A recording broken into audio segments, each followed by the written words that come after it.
Hello, my name is Sydney Solis. I'm a storyteller.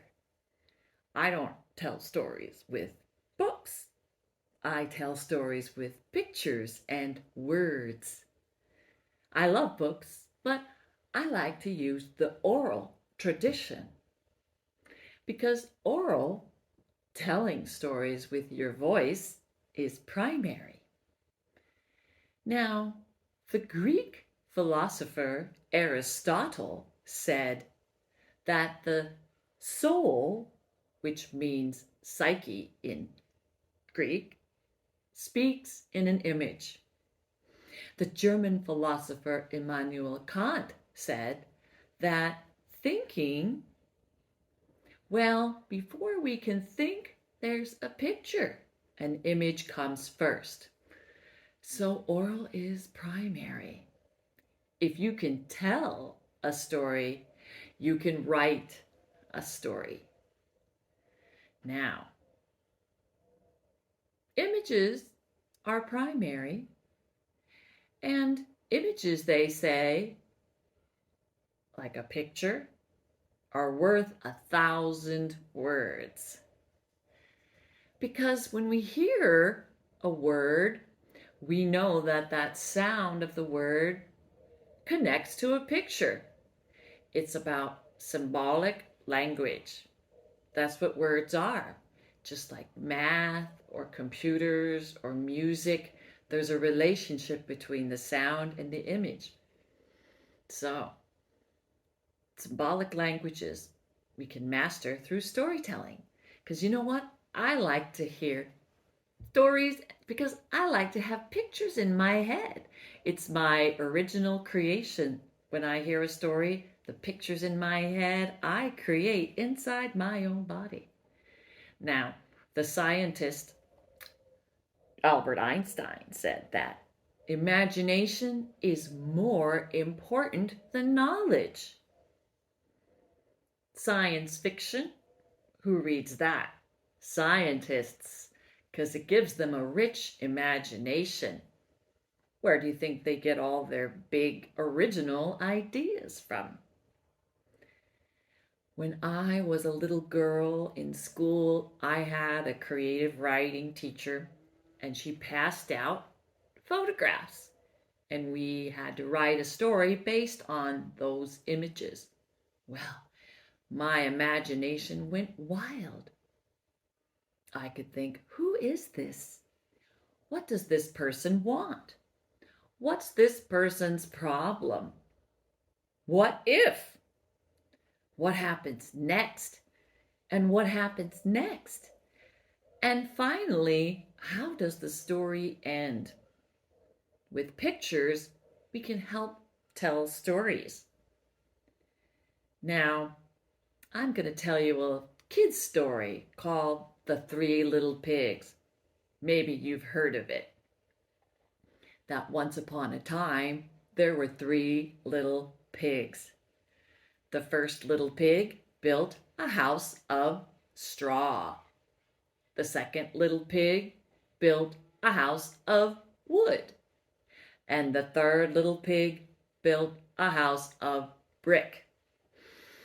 And they all lived happily in their houses until a big bad wolf came along.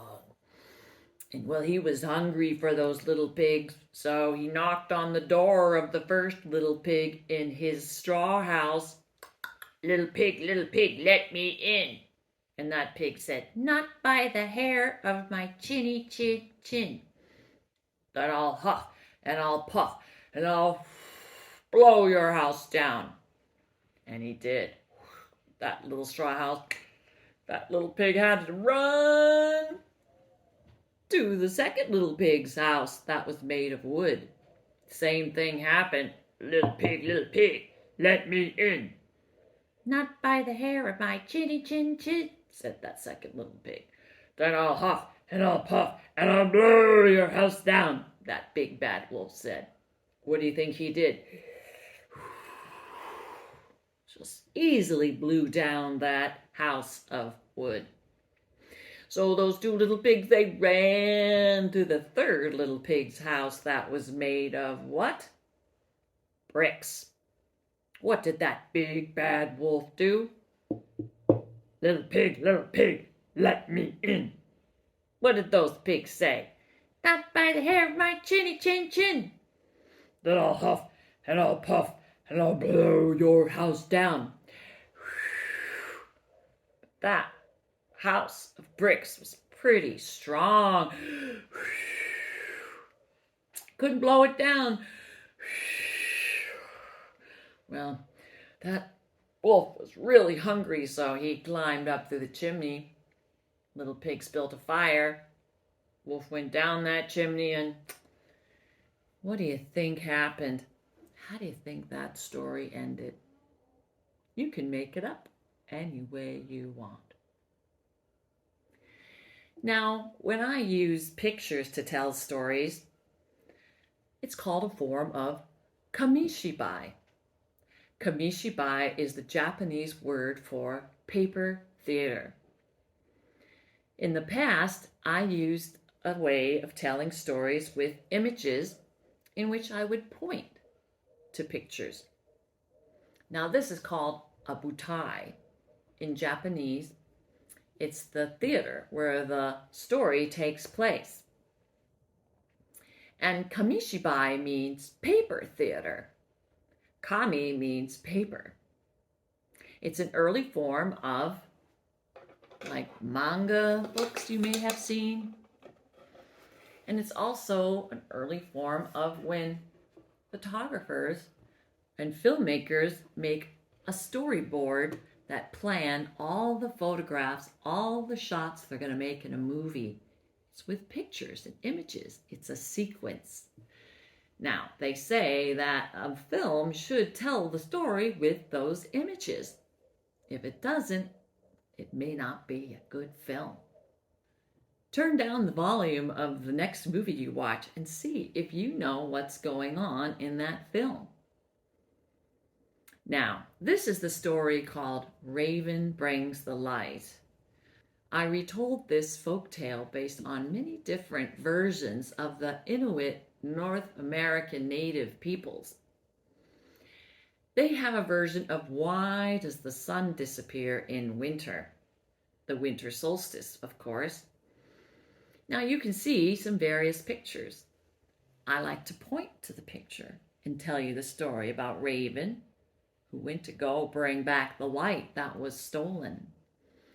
Many cultures use one picture to tell the story and point to tell the story about what happened, such as the Huichol peoples of Mexico and the Kuna peoples of Panama. In India, they also point to different pictures to tell stories. When I was living in Japan, I learned from the International Kamishibai Association of Japan in Tokyo some Kamishibai for peace. And this story, published by Doshinsha and written and illustrated by Seishi Horio and Shinzuko Wakayama,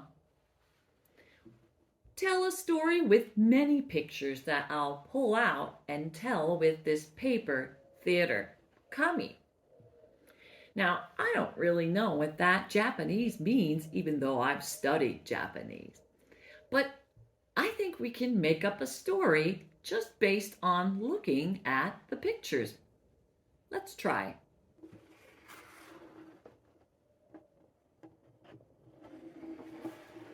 What's happening?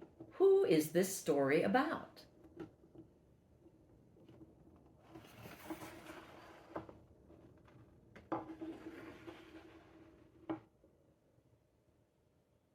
What do you think is going on? What do they want? Is there a problem?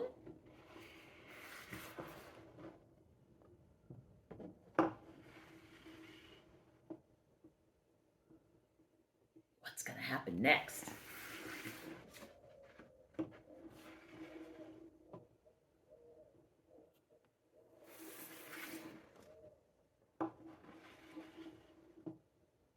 What's going to happen next?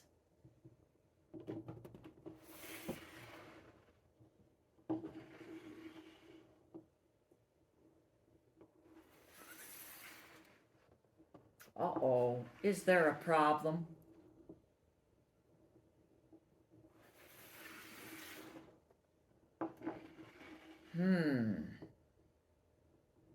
How do you think the story is going to end?